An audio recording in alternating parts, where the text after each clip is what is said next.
Esse elemento de transformação da realidade ou de geração de um conhecimento acionável, você sentia presente também no olhar deles, além de gerar boas publicações e mais financiamentos que mudassem processos concretos, a vida de uma forma objetiva? Sim, então, de certa forma, porque uma das coisas desse laboratório em particular é que eles consideravam que eles estavam fazendo pesquisa de base, né, assim. Em alguns momentos, por exemplo, o próprio Ross falava isso, o Martin também, a Catherine, que é outra postdoc que eu cito bastante na tese, tinha muito essa ideia de, por exemplo, esse robô que eu fiz a pesquisa, que quando eu fiz a pesquisa estava lá, Eve, né? É a segunda geração, a primeira geração é Adam, inclusive, né? Toda a parada bíblica aí que é fascinante. Mas aí, quando ela foi criada originalmente, a ideia era que o robô seria utilizado para desenvolver pesquisa em doenças tropicais. Como é que é? Doenças tropicais. Tem um termo em inglês que sei agora, mas doenças tropicais que não são consideradas relevantes, né? Porque boa parte das doenças tropicais não recebem dinheiro bastante mesmo para pesquisa, então ter um robô pode fazer isso para facilitar essa pesquisa com essas doenças negligenciadas, o termo, doenças tropicais negligenciadas.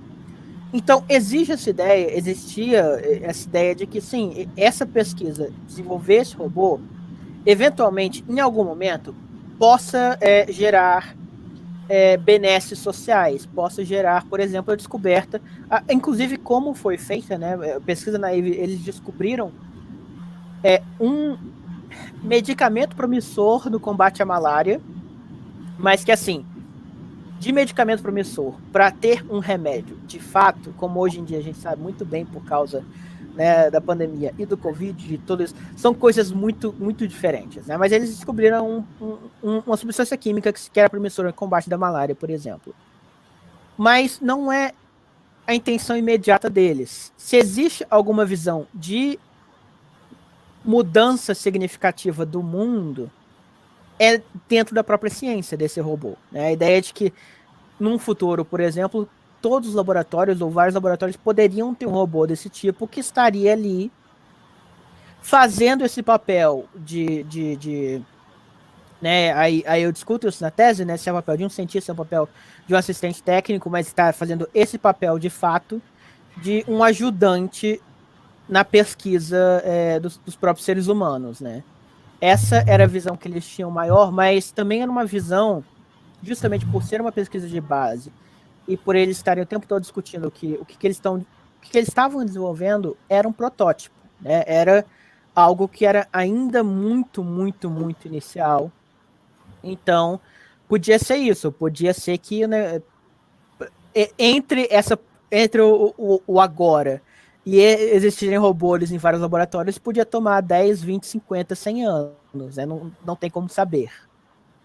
Sim. Então, como é que era a relação mais propriamente assim entre os interlocutores humanos e a Ive? Como que eles, né, percebiam? Sim. Uma coisa que é muito interessante e que eu discuto bastante na própria tese, porque eu achei fascinante, que a Eve, ela é, né, o que eles chamam de robô industrial. Né? A Eve é basicamente uma caixa de acrílico de 3 metros por 3 metros por 3 metros, com um monte de equipamento lá dentro e com um monte de computador e etc. Né? Então, essa própria ideia do que é um robô, porque quando eu fiquei sabendo, um robô cientista, eu tava imaginando que seria um negócio quase do Futurama, sabe? Pois algo meio, né, algo assim. E não, essa própria ideia. Mas o negócio que me interessou bastante, né, à medida que eu fui fazendo essa minha pesquisa, era que a Eve, ela tinha essa presença no laboratório, inclusive essa questão do próprio gênero, né? Ela tinha um gênero, era uma ela, she, her, né? E tinha, e em particular, as pessoas conversavam com ela, as pessoas às vezes, por exemplo, reclamavam, aliás, às vezes o contrário, você não podia falar mal da Eve na frente dela porque ela ia ficar brava com você. Existiam várias formas de... O que eles chamavam de superstição, né? Assim, era a forma... E isso é uma coisa que, na verdade, que me foi explicado, e que existe várias, né? É muito discutido em estudos da ciência.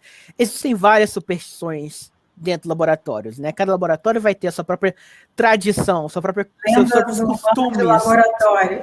Exatamente, pois é. Um exemplo clássico que eu gosto muito é na Natasha Myers, que ela fala que tinha um aluno em particular lá que ele estava desenvolvendo o projeto dele em química, que só dava certo quando ele escutava uma música em particular. Ele tinha que escutar essa música para o resultado dele dar certo. Se ele fizesse qualquer outra coisa que não fosse escutar essa música, dava errado. Enfim, aí existia essa presença da Eve lá dentro, e a Eve, ela era meio que isso.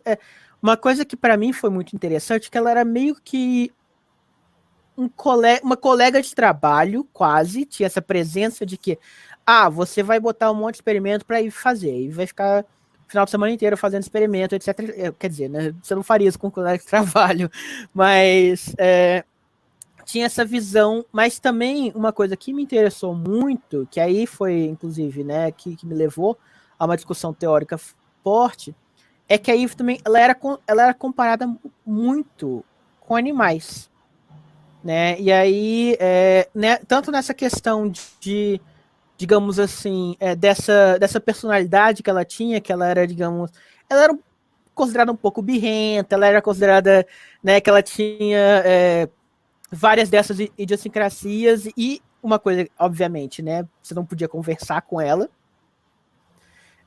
mas também tinha muito essa visão de que o que você podia fazer com a Eve era tentar ser legal com ela para ver se ela era legal com você. E era meio que isso, sabe? E o tempo todo. E aí, né, eu quando estava escrevendo a tese, né, vendo as minhas notas de campo, eu vendo vários exemplos. Um exemplo que eu particularmente gosto muito, que eu escrevi na tese, porque eu amei quando isso me foi dito, até porque me foi dito mais de uma vez, é que você não podia falar para a Eve, você não podia falar na frente da Eve, hoje eu tô querendo sair mais cedo. Porque se você falasse isso, ela ia quebrar.